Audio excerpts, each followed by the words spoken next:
ரட்சிப்பு தேவனால் வருகிறது. இன்றைக்கு மனதில் ஆழமாய் நம்புங்க, எல்லாவற்றையும் மாற்ற தேவன் வல்லமை உள்ளவர்.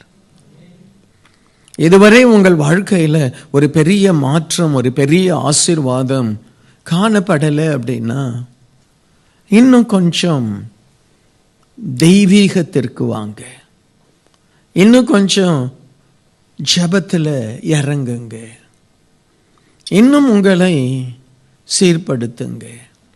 ஆண்டவர் சொல்றாரு, திராட்சை செடி நன்றாய் கனி கொடுக்கணும்னா கிளை என்ன செய்யணும்? நறுக்கப்படணும், ப்ரூனிங். அப்போதான் அந்த களை எடுக்கப்படணும். அப்போதான் அந்த திராட்சை கொடி இன்றும் நன்றாய் வளர்ந்து ஆசீர்வாதமாய் அது மாறும். ரட்சிப்பு கர்த்தரால் வருகிறது. என் வாழ்க்கை கர்த்தரால் ஆசீர்வதிக்கப்படணும்.